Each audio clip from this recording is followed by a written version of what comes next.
ఇంట వెలిగేటి దివ్వెలా శ్రీరస్తు చిరునవ్వులా మా కంట కురిసేను వెన్నెలా శుభమస్తులే చూపుగా పుట్టింటోళ్ళ పుణ్యాలన్నీ తోడు నీడగా అత్తింట్లోన స్వప్నాలెన్ను పండిపోగా వరాలిచ్చు ఈ దేవత వచ్చే ఆలుగా అమ్మగా అన్నిగా మా ఇంట వెలిగేటి దివ్వెలా శ్రీరస్తు చిరునవ్వులా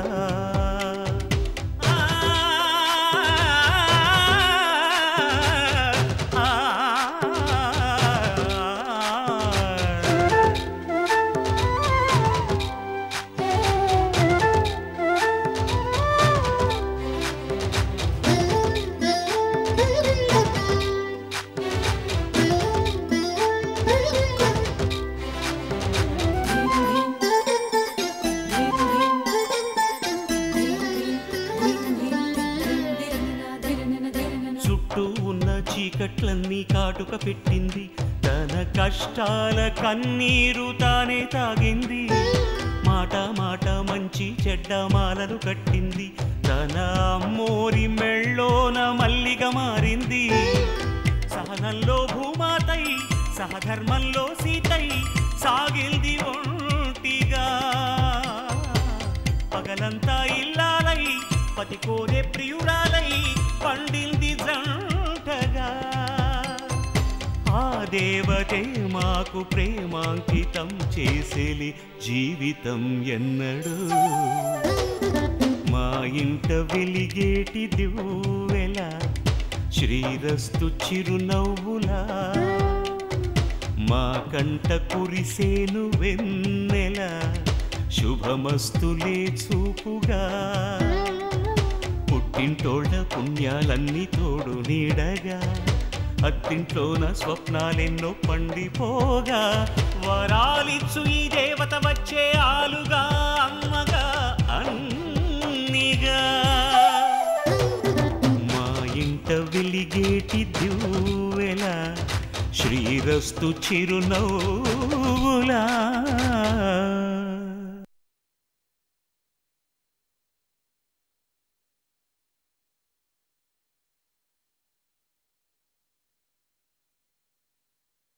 అది కాదమ్మా, ఎవరైనా కాలేజీకి వెళ్ళి చదువుకోవటం వేరు, ఇంట్లో చదువుకోవటం వేరు. నీ భవిష్యత్తుకు చదివే ముఖ్యమమ్మా, అందుకే అంటున్నాను. ఆ విషయం నేను ఆలోచించాను నాన్న. రేపు బిడ్డను కని పెంచి పెద్ద చేసి మంచి పొజిషన్కి తీసుకురావాలంటే ముందు నేను నా కాళ్ల మీద నిలబడాలంటే ఉద్యోగం చేయాలి. ఉద్యోగం కావాలంటే చదువు అవసరం. ఆ విషయం నాకు తెలుసు. అంటే ఏంటి నీ ఉద్దేశం? నీ నిర్ణయం మార్చుకోవా? జీవితాంతం ఇలాగే ఉండి మమ్మల్ని అవమానాలు పాలు చేయబోతున్నావా? ఆహా సాధించింది, ఓహో సాధించి చూపించింది అని నువ్వు పేరు తెచ్చుకోవటం కోసం మా పరువు ప్రతిష్టలకి మచ్చ తెస్తావా? మేము అవమానాలు పాల్పడుతూ ఉండాలా? ఇదిగో చూడు, మర్యాదగా మేము చెప్పినట్టు చెయ్యి. దీని అన్న నిన్ను పెళ్లి చేసుకోవడానికి రెడీగా ఉన్నాడు. పెళ్లి చేసుకుని సంసారం చేసుకునే దారి ఆలోచించు. అన్నయ్య ప్లీజ్, వాడి గురించి ఇంకెప్పుడు నా దగ్గర మాట్లాడొద్దు. వాడి పేరు వినిపిస్తేనే అసహ్యంతో నా ఒళ్ళు జలజరిస్తుంది. అప్పుడు వాడి గురించి ఇంట్లో మాట్లాడకే అంటే ఆపకుండా మాట్లాడావు. ఇప్పుడు మేము వాడి గురించి మాట్లాడుతుంటే నీకు అసహ్యం వేస్తోంది, ఒళ్ళు జలధరిస్తోందా? అసలు అప్పుడే నిన్ను గొంతు నులిమి చంపేస్తే పీడ పోయేదే. రే, ఏమిట్రా మాటలు? అది తప్పు చేసింది, నేను చేసింది తప్పేనని తను ఒప్పుకుంది కదా. అయినా మాటి మాటికి దాని మీద ఎందుకు అలా ఒంటికాల మీద లేస్తావు? అది మానసికంగా ఎంత కుమిలిపోతుందో అర్థం చేసుకోకుండా అటు సూటిపోటి మాటలతో మీ అమ్మ గద్దిస్తూ నువ్వు మాట్లాడితే ఎలా? చెప్పుకోవడానికి ఇంకెవరున్నారా? కన్నవాళ్ళు పిల్లలు మంచి చేస్తే గొప్పలు చెప్పుకొని మురిసిపోవటమే కాదు, తప్పు చేసినప్పుడు కడుపులో దాచుకోవడం కూడా తెలుసుకోవాలి. ఏంటి నాన్న మీరనేది? ఇప్పుడు దాన్ని శబాష్, వెరీ గుడ్, మంచి పని చేశావు అని చప్పట్లు కొడుతూ మెచ్చుకోమంటారా? రేయ్, మరీ అంత వ్యంగ్యంగా మాట్లాడుకురా. నాకు దాని మీద కోపం వచ్చింది, తిట్టాను, కొట్టాను కూడా. ఆ తర్వాత కోపాన్ని తమాయించుకోలేదా? దుఃఖాన్ని దిగమింగుకోలేదా? తప్పు చేస్తే చేసుండొచ్చు, కానీ అది నా కన్న కూతుర్రా, ఈ ఇంటి ఆడపడుచు. ఇలాంటి పరిస్థితుల్లో మనం దీన్ని దూరంగా ఉంచితే, తలా ఒక మాటని బాధ పెడితే అది ఏం చేయగలదురా?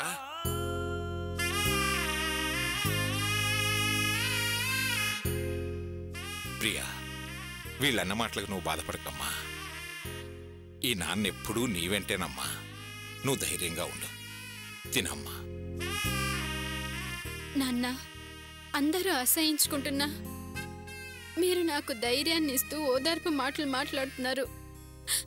మీ కూతురుగా పుట్టడం నిజంగా నా అదృష్టం. చాలా గొప్పగా ఫీల్ అవుతున్నాను నాన్న. కానీ మీకు ఈ కూతురు వల్ల అవమానాలే మిగిలాయి. అది తలుచుకుంటుంటేనే బాధగా ఉంది.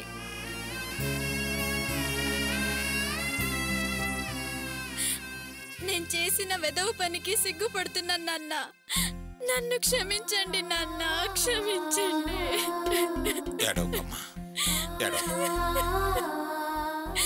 వరలక్ష్మి, వడ్డించు. వాళ్ళ పేర్లు పట్టుకొని ఎలానన్నా వాళ్ళని కనుక్కోవటం? ఆ భాషా భాస్కర్ ఉండేది ఈ ఏరియాలోనేనమ్మా. ఎవరినన్నా అడిగితే చెప్తారు. రండి.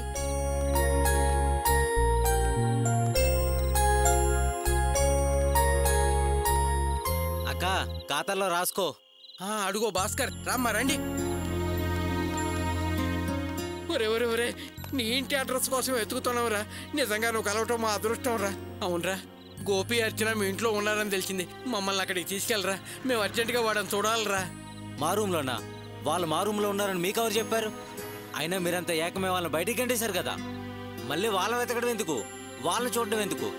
వాళ్ళు నా రూమ్లో లేరు, నాకు తెలీదు. రే కాసాగరా. రే, నేను చెప్పేది వినరా. నువ్వు కూడా మమ్మల్ని అర్థం చేసుకోకపోతే ఎట్లాగరా? వాళ్ళని మేము ఇంట్లోంచి గెంటేయలేదురా. మమ్మల్ని నమ్మరా. వాళ్ళు మీ రూమ్లో ఉన్నారని తెలిసింది. దయచేసి మమ్మల్ని అక్కడికి తీసుకెళ్ళరా, నీకు పుణ్యం ఉంటుందిరా. వాళ్ళు నా రూమ్లో లేరని చెప్తున్నాను కదా, వెళ్ళండి. వాళ్ళు మీ రూమ్ లోనే ఉన్నారని మాకు తెలిసింది. మేము ఫోన్ ట్రై చేసి చూసాం, కానీ కలవడం లేదు. భాష అన్నయ్యకి ఫోన్ చేస్తే మీ రూమ్ లోనే ఉన్నారని చెప్పాడు. దయచేసి మమ్మల్ని అక్కడికి తీసుకెళ్ళన్నయ్యా. అర్చనకని, గోపి బావని మేము చూడాలి. ప్లీజ్, మేము రిక్వెస్ట్ చేస్తున్నాం, మమ్మల్ని అక్కడ తీసుకెళ్ళండి. ఎందుకు చూడడం, ఇంకెందుకు మాట్లాడడం? అన్నయ్య వదిన మేము జాగ్రత్తగా చూసుకుంటాం. మీరు రావాల్సిన పని లేదు, వెళ్ళండి. ఒరేయ్, మా మీద ఎందుకురా నీకంత కోపం? జరిగిన దానికి మాకు ఏ సంబంధం లేదు. మమ్మల్ని నమ్మరా. పెద్దవాడిని అడుగుతున్నాను, కాదనుకురా, తీసుకెళ్ళరా. మీరు ఇలా మాయ మాటలు మాట్లాడకండి. ఎన్నాళ్ళ నుంచి మీ కుటుంబాన్ని పోషిస్తున్నాడు. అలాంటి అన్నయ్యని నమ్మించి మోసం చేస్తారా? చెయ్యాల్సిన ద్రోహం చేసి మాకేం సంబంధం లేదంటే నమ్మేస్తాననుకుంటున్నారా? వెళ్ళగొట్టిన వాళ్ళు ఎలాగా వెళ్ళగొట్టారు? వాళ్ళని ఇక నుంచి ఆయన సంతోషంగా బ్రతకనివ్వండి. దయచేసి వెళ్ళిపోండి. అలా అనకన్నయ్యా, దయచేసి మమ్మల్ని వాళ్ళ దగ్గరికి తీసుకెళ్ళు. మేము వాళ్ళని కలిస్తే కానీ అసలు అమ్మ, వాసు, అన్నయ్య వాళ్ళతో ఎలా ప్రవర్తించారో మాకు తెలీదు. మాకు తెలిసి ఈ తప్పు జరగలేదు. ప్రమాణ పూర్తిగా చెప్తున్నాం, మమ్మల్ని నమ్మన్నయ్యా. దయచేసి తీసుకెళ్ళు. ప్లీజ్ తీసుకెళ్ళరా. ఏంటి భాస్కర్ ఆలోచిస్తున్నావు? మేము చెప్పేది నిజం. మమ్మల్ని నమ్మి అక్కడికి తీసుకెళ్ళవయ్యా. సరే రండి. పదండి అమ్మా. రండమ్మా, రండి రండి. గోపి,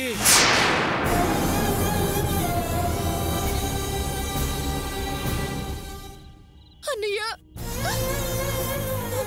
అన్నయ్య,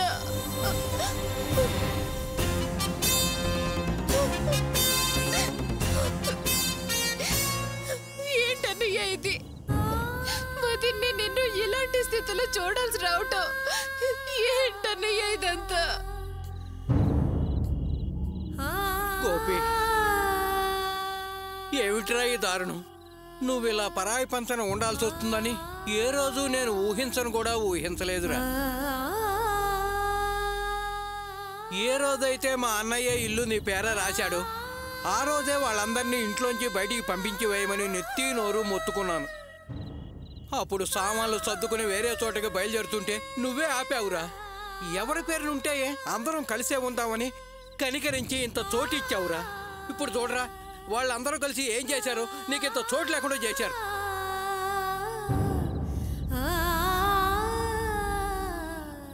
రేయ్, కన్నా తల్లి కంటే ఎక్కువ ప్రేమను పంచావు, కానీ అది కడుపుతో ఉన్న పిల్లని కూడా చూడకుండా రాక్షసిలా ప్రవర్తించిందిరా.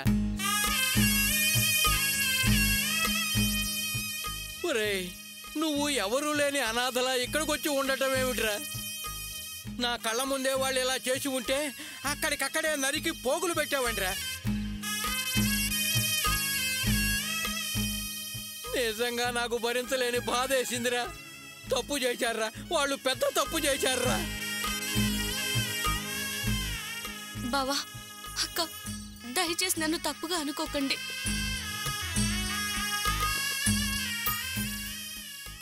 జరిగిన విషయం ఏంటి అనేది నాకు తెలీదు.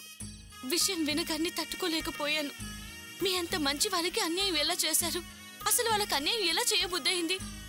వాసులో ఇంత స్వార్థం దాగుందని నేను గ్రహించలేదు.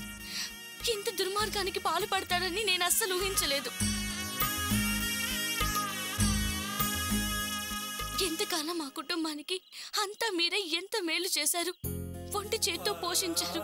కృతజ్ఞత లేకుండా వాళ్ళు చేసిన ఈ దగుల్బాజీ పనికి ఆ దేవుడు కూడా క్షమించడు. ఖచ్చితంగా శిక్ష వేస్తాడు. మీరు మాత్రం నన్ను తప్పుగా అర్థం చేసుకోవద్దు. ఆ పాపంతో నాకేం సంబంధం లేదు. నన్ను క్షమించండి. రేవతి, నిన్నెందుకు తప్పుగా అనుకుంటావమ్మా? మా తలరాత అలా ఉంది, అలా జరిగింది అంతే. నువ్వెందుకమ్మా నన్ను క్షమాపణలు అడుగుతున్నావు? అయినా ఈ విషయం కోసమా మీరు నన్ను వెతుక్కుంటూ ఇంత దూరం వచ్చారు? అలా అంటావేమిట్రా గోపి? నిన్ను వెతుక్కుంటూ రావటం మేం కష్టమని ఎందుకు అనుకుంటాంరా? నీ మీద ప్రేమతో వచ్చాం. నీకు వాళ్ళు చేసిన అన్యాయానికి బాధతో వచ్చావురా. రేయ్, అది ఎప్పటికైనా నీ ఇల్లేరా. ద్రోహం చేసి సంతకాలు పెట్టించుకున్నంత మాత్రాన వాళ్ళదైపోతుందా? ఇలా జరిగిందని తెలియగానే నాలో రక్తం మరిగిపోయిందిరా. ఆ వాసుగాడిని వాళ్ళ మామని నరికి పారేద్దామని వాళ్ళ ఇంటికి వెళ్ళాను. మొహం వాచేటట్టు అడగాల్సిన మాటలన్నీ అడిగేశాను. నేను వాళ్ళ మీద విరుచుకుపడేదాకా పాపం రేవతికి విషయమే తెలియదురా. తెలిసిన మరుక్షణం భర్తని తండ్రిని కూడా చూడకుండా దురిపారొచ్చిందిరా. వాళ్ళు తల దించుకునేలా చేసింది.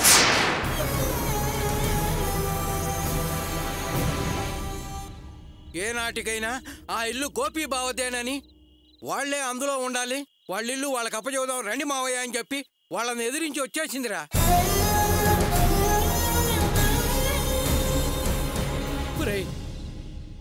కడుపుతో ఉన్న అమ్మాయిని ఇలాంటి చోటుకి తీసుకొచ్చావేరా.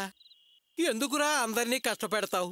మోసపోయి ఎటెళ్లాలో తెలియక రోడ్డు మీద వెళ్తుంటే నా దగ్గర పనిచేసే భాషా భాస్కర్లు వాళ్ళ ఇంటికి తీసుకొచ్చి మా కన్నం పెట్టి మాకు నీడ చూపించారు.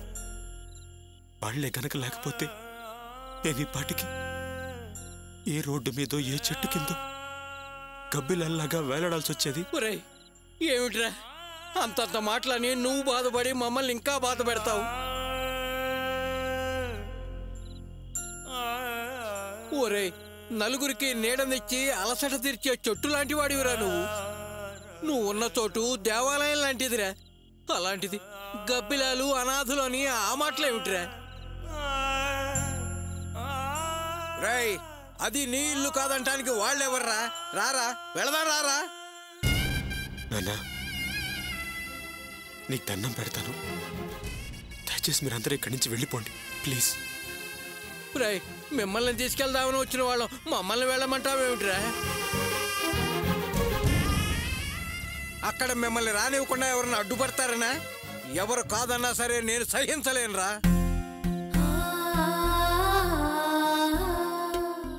చూడు చూడు గోపి, ఏ రోజు నేను ఏ విధంగానూ నీకు సాయపడలేదు.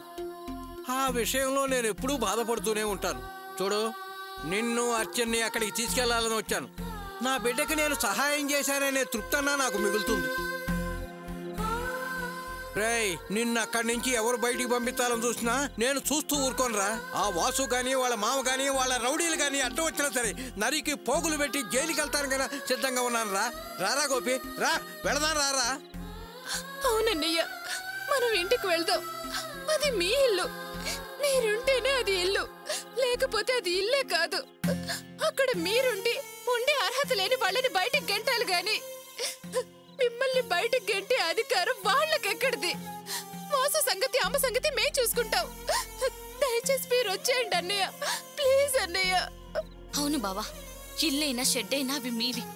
వాటి మీద అన్ని హక్కులు మీకే ఉన్నాయి. మా నాన్నకి వ్యతిరేకంగా పోరాడడానికి నేను సిద్ధంగా ఉన్నాను. ఎక్కడైనా మిమ్మల్ని సమర్థిస్తాను. దయచేసి రండి బావా, రండక్క. అయిందా? మాట్లాడాల్సిందంతా అయిందా? ఇంకేదైనా మాట్లాడాలంటే మాట్లాడి బయలుదేరండి. ఏమిటమ్మా అర్చన, నువ్వు గోపిలాగానే మాట్లాడుతున్నావు. మేము రమ్మంటుంటే నువ్వు వెళ్ళమంటున్నావేమిటి? ఇంకేమనమంటారు మావయ్య? ఇన్నాళ్ళు మీకోసం ఆయన చాలా కష్టపడ్డారు. అమ్మ, నాన్న, తమ్ముడు, చెల్లి అంటూ మీకోసం కష్టపడి మిమ్మల్ని సుఖంగా ఉంచారు.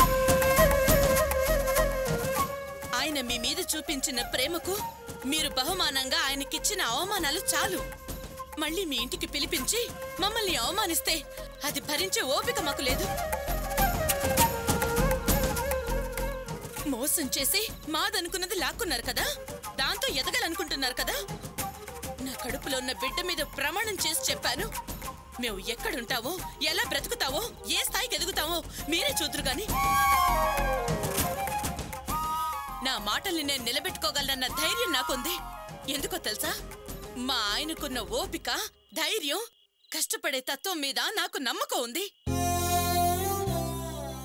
ఇన్నాళ్ళు మావాళ్ళు అంటూ కష్టపడింది చాలు. మళ్ళీ కోరి ఆ కష్టంలో ఇరుక్కోదలుచుకోలేదు. దయచేసి ఇక్కడి నుంచి వెళ్ళండి. అదేంట్రా అర్చన అలా మాట్లాడుతోంది? అర్చన ఆవేశాన్ని అర్థం చేసుకోగలను, అందుకే అలా మాట్లాడుతోంది. అందులో తప్పేమీ లేదు. కానీ నువ్వేమీ మాట్లాడకుండా మౌనంగా ఉన్నావేమిట్రా? కాస్త నువ్వైనా అర్చనకి నచ్చ చెప్పరా. అన్నయ్య, వదిన మాట్లాడే దాని గురించి మేమేం బాధపడ్డం లేదు. వదిన కోపానికి అర్థం ఉంది. ఎంత ఆవేదన లేకపోతే అలా మాట్లాడుతుంది. వదిన మంచిది కాబట్టి మాటలతో సరిపోచ్చింది. మరొక రమే స్థానంలో ఉంటే తుమ్మెత్తి పోసేవారు. అన్నయ్య, జరిగిన దాని గురించి మేము చాలా బాధపడుతున్నాం. నువ్వింటికి రాకుండా ఉండడం న్యాయం కాదన్నయ్య. దయచేసి రా అన్నయ్య. ఏంట్రాణి, నేను చెప్తే వినిపించుకోవా? మీ అన్నయ్య చెప్తేనే వింటావా? ముందు ఇక్కడి నుంచి బయలుదేరండి. కుదరదు వదినా. అన్నయ్య లేకుండా నేను ఆ ఇంట్లో ఉండలేను. అన్నయ్య ఎక్కడుంటాడో నేను అక్కడే ఉంటాను. నేను మిమ్మల్ని వదిలిపెట్టి ఉండలేను వదినా.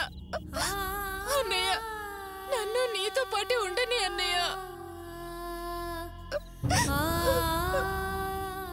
చూడమ్మా రాణి, నేనంటే నీకెంత ప్రేమ ఉందో, ఎంత గౌరవం ఉందో నాకు తెలుసు. కానీ ఇప్పుడు నా పరిస్థితి ఏంటో నాకే అర్థం కావట్లేదమ్మా. అసలు నిజంగా నాకేమీ అర్థం కావట్లేదు. ఇలాంటి పరిస్థితుల్లో నువ్వు నాతో ఉండడం కరెక్ట్ కాదమ్మా. 3 నెలల్లో నీ చదువు పూర్తయిపోతుంది. ఆ తర్వాత నీకు ఆకాష్కి పెళ్ళి. అప్పటిదాకా నువ్వు నాన్న వాళ్ళ దగ్గర ఉండడమే కరెక్ట్. నా మాట విను నాన్న. రాణిని తీసుకెళ్ళు. లేదన్నయ్య, నువ్వెన్నైనా చెప్పు, నేను నిన్ను వదిలిపెట్టి వెళ్ళలేను. నిజంగా నీకు నీ అన్నయ్య అంటే ప్రేమ ఉందా లేదా? అలా అంటావేంటన్నయ్య? నిజంగా నువ్వు నా మాటకు విలువిస్తే, నా మీద నీకు ప్రేమ ఉంటే నాన్నతో ఇంటికెళ్ళు. వెళ్ళు. గోపి, అయితే నువ్వు మాతో పాటు రావురా? లేదు నాన్న, నేను మీతో పాటు రాను.